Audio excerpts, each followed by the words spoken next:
All right, it's about time for another quarter notes, and this time I decided to stick to just straight up metal works because why not? If I'm being perfectly honest, I had done deep dives of these albums because of my new podcast, The Metalhead, and I figured I'd give you guys a really quick, short idea of what I thought about these albums, a little taster for the actual podcast itself. So if you want to find out my full thoughts about these albums, you can check out the Metalhead podcast wherever you can find podcasts. I've left the link down below if you want to check it out. But until then, let's just find out what I thought about these guys. Starting with Patient Number 9 by Ozzy Osbourne. So, Ozzy Osbourne, grandfather of heavy metal music, getting his start with Black Sabbath way back in the early 70s, late 60s, and then kind of in the 80s went out on his own and really helped shape and define heavy metal in the 80s and even beyond. I feel like after about No More Tears back in 91, the output for Ozzy has been, well, it's been fine, but I don't know. I haven't been all that excited. I mean, I enjoyed Down to Earth, but more because of the nostalgia factor to it. Like, it came out when I was just starting high school, and I remember listening to Gets Me Through all the time, but even as a very impressionable adolescence, Dreamer did nothing for me. But after that, he put out Undercovers and Black Rain and Scream and Ordinary Man, and I don't know, I didn't really connect with any of these. So, I went into Patient Number 9 with reserved expectations. I wasn't really expecting huge things. But the big buzz that came from this was the guest appearances that we had on here. You've got Jack Beck, you got Mike McCready, you've got Tony Iommi, which I really hope I got that one.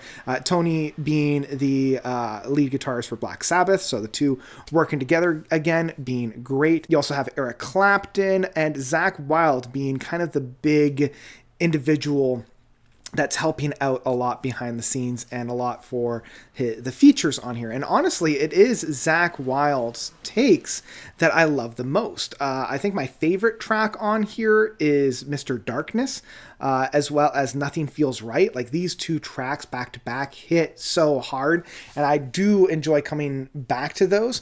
With the rest of the album being a little bit of a waiting for the werewolf to transform. Like waiting for Jeff Beck or Mike McCready or Tony Iommi or even Eric Clapton to come in and do their thing. Now, luckily, that's not necessarily the case, as they do serve as flavor. They do serve as, quite a bit of a garnish to the dish rather than the dish themselves. And they also know what track they're in.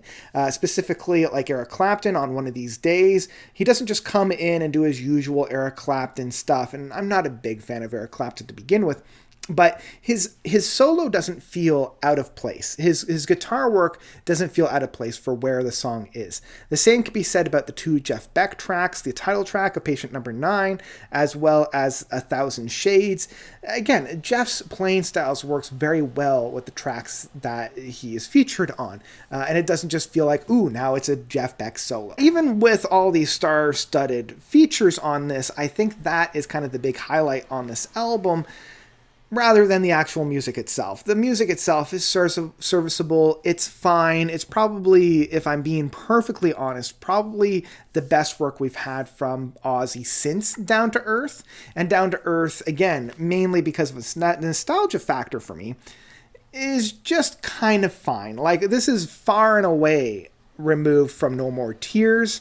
This is definitely not even touching the best parts of Diary of a Madman or Blizzard of Oz or Bark at the Moon. Like, we are gone from that era. It's just a fine album. So, like, for me, if you're a fan of heavy metal and you like to have a lot of different features, a lot of different flavors on this, I would recommend it to give it a spin. But if you're not, this isn't necessarily one that will win you over, and your best bet is probably to revisit some of Ozzy's better works from like the 90s and the 80s. Yeah, it's for that reason that I would give this album a stream. I'm feeling a stream on this one. It's not one that I'm going to be returning to quite as often as I have his past work, but I mean, I have been revisiting it more than I have anything since Down to Earth. So, yeah, let's move on to the next one.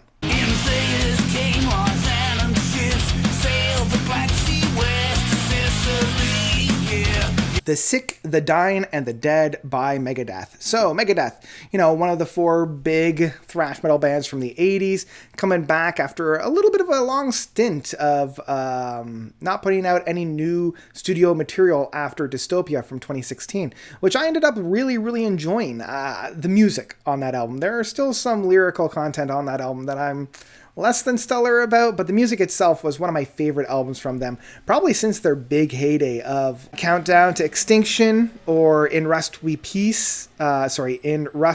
Rust in Peace, not In Rust We Peace. Bleh, the good old dyslexia coming at me again. Yeah, I really ended up loving that album. Now, I know that Dave Mustaine had a pretty severe bout of throat cancer, which kind of put him out of commission for quite a while, which made me wonder how, after he recovered, the next album from him would come out. And I have to say, I was very surprised at just how well he sounds on this album. Like, he definitely sounds a little bit worn. He definitely sounds a little worse for wear, but not by a lot. There's only a few tracks on here that I'm like, ooh, that's a little bit of a downer, but there's no real track on here that I really feel like, oh man, he really missed the mark on this.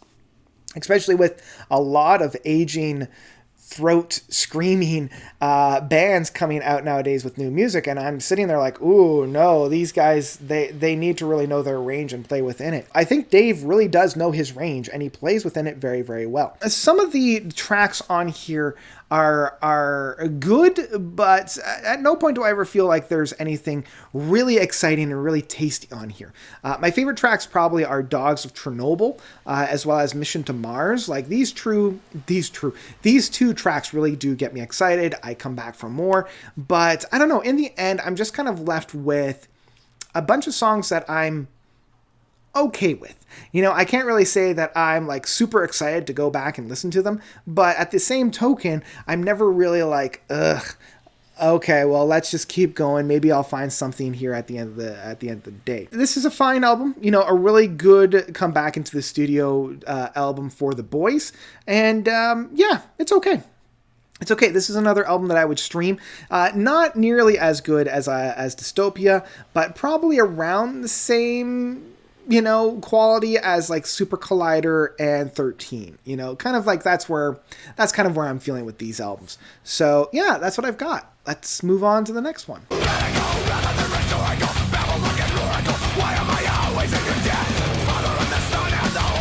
The End So Far by Slipknot. So Slipknot, big industrial, heavy metal band. Now this is their first album after their 2019 released We Are Not Your Kind, which I fell in love with. I really, really dug that album. There were a lot of things on that album that really got me excited, really got me back into the Slipknot days. And The End So Far is the last album within their major label contract, which is part of the reason why it's called The End So Far. It kind of continues that, but it doesn't really kind of, at least in my mind, hit those same highs that it did with We Are Not Your Kind. Now, saying that, I do love some of the more experiments they tried with this one, like Adderall, the first track. For most bands, they would have condensed this track into a 30-second intro. It's much more somber. It's almost like a radio-friendly piece. It's a lot more contemporary in almost a pop track, but they decided to stretch it out into a full-length track at about 5 minutes and 40 seconds. That really sets the stage to this really interesting and elaborate stage show where there's a lot of dynamics to it. There's a lot of different textures and flavors that are going to be found on this album. And then it explodes with the dying song, Time to Sing. It really does pack a powerful punch.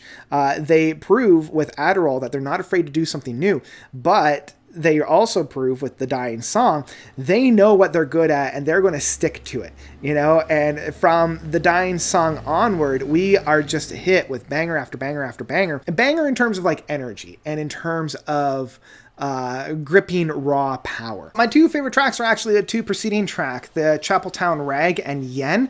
I love Yen. I love how powerful and how heavy hitting this track is. You really hear that lead singer just belting it out and still like conveying all the emotion. But I do feel like by the end of this track and by the end of this album, I feel like we get into the Slipknot formula a little too heavily, where it's this powerful drive, this powerful, relentless beat that gets ushered us from the verses into the chorus, which has, you know, these great harmonies, these great interplays, very soothing aspect that then goes right back into that heavy hitting verse work. And it does get a little bit old by the time you get to Medicine for the Dead and Acidic, and it really doesn't start to kind of break that mold until we get to Heirloom and H377. We come into some of my other favorite tracks on here, starting with H377. I'm just going to call it Hell from this point forward. Love this track. I love how relentless Hell is. I love how bombastic it is.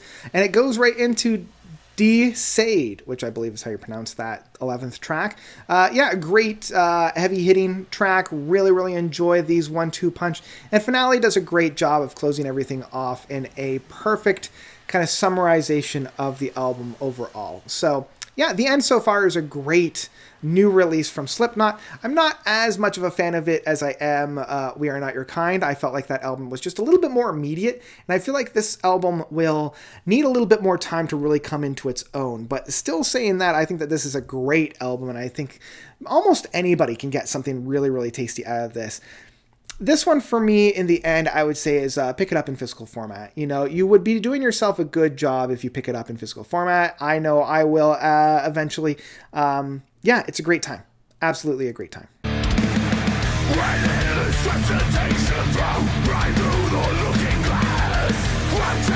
Omens by Lamb of God. All right, let's close this off with probably the heaviest album on this. I realized I kind of went from least heavy to most heavy. You know, I didn't actually plan it that way, but here we are, Lamb of God. Yeah, I can't really say I've been a big fan of Lamb of God. My cousin is a huge fan of Lamb of God, and every time I go and visit, you know, he's always playing some, so I feel like I've, through osmosis, probably have heard their entire discography. So really, this was one of the first times I got to sit down and actually listen to it outside of their self-titled album they put out a couple of years ago. I've been really digging this album. I love how bombastic, how brutal, how fast-paced, and how commanding all these tracks are. And Lamb of God is not necessarily a young band either. So the fact that they're able to pull out these punches this late in the game really does astound me. My favorite tracks on here very much are Ditch, as well as the last track of September Song. I love Ditch at being just this very fun, aggressive, angst-filled, you know, like my angst-filled teenagehood would have loved this track. I love how heavy-hitting it is. I love how powerful it is. I love how commanding it is. On the flip side, I love with September Song how they're able to bring about a brilliant breakdown. You know, like as I'm listening to this track, I am picturing myself in a pit and just going nuts in it. Like once that breakdown starts and they get to that riff part at the end, it really is very tasty. Now, this album isn't necessarily without its blemishes. It's not without its, you know, hiccups a little bit. Not every single track hits as much as I want. To the Grave, Gomorrah, and Denial Mechanism, they're fine, but I don't feel as excited or as invested in these tracks as I am with some of the ones that I've already mentioned. Now, the first two tracks, Nevermore and Vanishing, man, they hit with a really powerful punch. They knock it right out of the park at the beginning. And the title track of Omens, as well as Grayscale, you know, the first leading single off of this album, really did tie everything together in the end. So yeah, Omens was an album that I was pleasantly surprised over. I think that this is a great addition to the heavy metal and the death metal camp. Can't really go wrong with this album. Even with the blemishes, even with those tracks that I'm less than excited for, there's still something on this album that I think any metalhead would really appreciate. And this is one that I would absolutely pick up in physical format very easily. It's a good time. So there you go. Those are the 4 metal albums on my list. If you want to hear more more about these albums, as well as my friend Grace's opinions about these guys, you can go check out the Metalhead. This is a soft plug. Well, I guess it's more of a soft plug. It's more of a straight up plug for my podcast that we've been doing now. I've left the link down below to go and follow. Go and check it out. We talk about metal news, metal albums, and just fun metal discussions. But that's all I'm going to do for you guys here today. Let me know of your own favorite albums of the ones that I've listed on this. Which ones you loved, which ones you hated, by commenting down below. That's all I've got for you guys today. So thank you all so much for watching. As always, you guys are definitely the best. And until next time, notes out.